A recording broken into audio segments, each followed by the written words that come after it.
My 2017 and 2018 deer season here in Illinois was one to remember. We started off super warm, 70 degrees in the start of October, and we ended up in January in the negative 20 range. So all of that combined, I've harvested 2 deer this year, and here's a few clips from this season.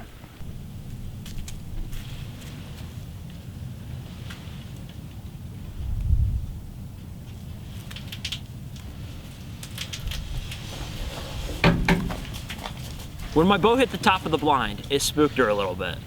I was lucky enough that she stayed in the area and I was able to make a lethal shot.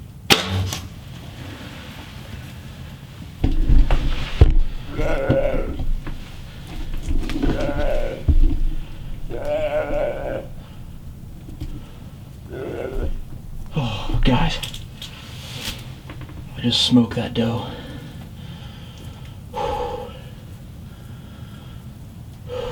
Well, we got her done, guys. It's about time. I killed the deer early this season. I flung one arrow, got her at 46 yards, and today was a whole different story. I've been hunting. This is sit number 65 of the year, and I flung my second arrow and hit my target.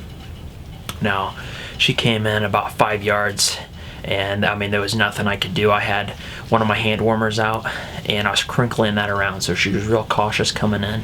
And I think the worst part was when I grabbed my bow, you'll hear in the video, it was like tink, and that was the top of the tin roof, and she didn't like that. She spooked out at about 25 yards. She stopped broadside and I gave it to her. Now I know that was off camera a little bit because I just looked at the footage, but you could see her there for a minute just kicking around. She didn't move at all.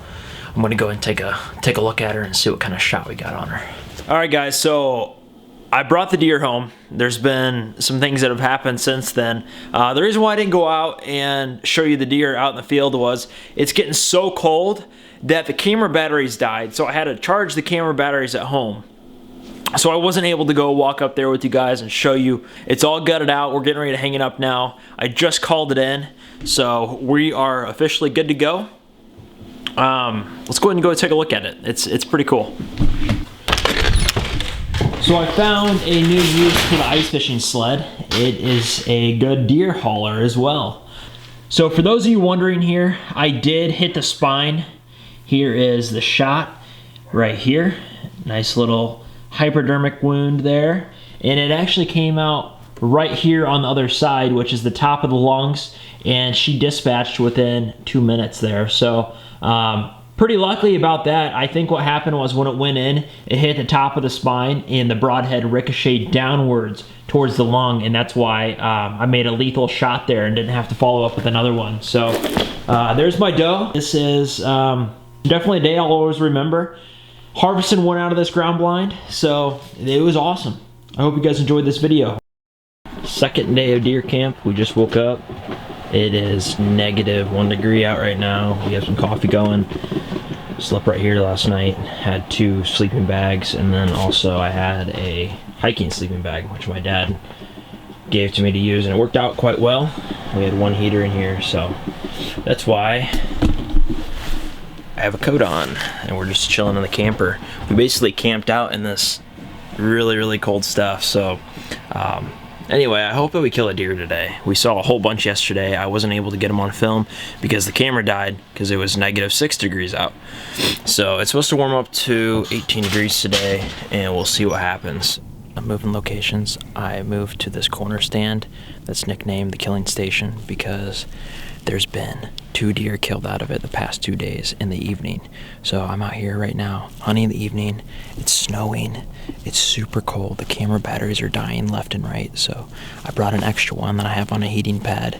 We're gonna throw that in here at this last hour and see if we can get it to happen today. There's a trail right underneath the stand here that's notorious for them to come on, so I'm hoping that's the case.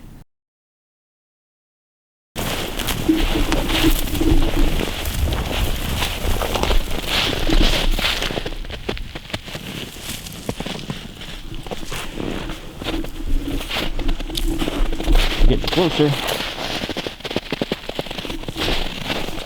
Number 2 for Dan. Done.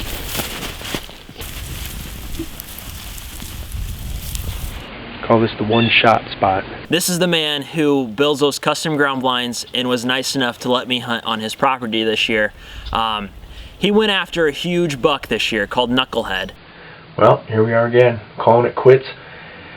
End of a 6-hour hunt.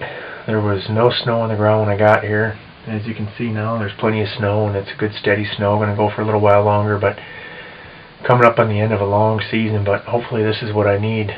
This is 3-4 inches of snow on the ground. It's not going to be above freezing for the next week. This is exactly what I need to bring these deer out of the woods and have them start hitting all these standing beans. I have both spots I hunt. I've got about 4 acres of standing beans combined, and this is exactly what I need. Minus 24 wind chill right now. It's not a sprint, it's a marathon, and we're coming down to the end here. And if what happened last night happens again, I'm here earlier, I'm all set up. There was probably close to 150-inch 8-pointer with just incredible girth. Just heavy rack. Haven't seen him all year, just shows up out of nowhere. You walk right through there, and you can look. You can see the sign out here. There's beds everywhere. They're coming out, and they're hitting all these standing beans over there. We got about probably 7 or 8 acres of standing beans still.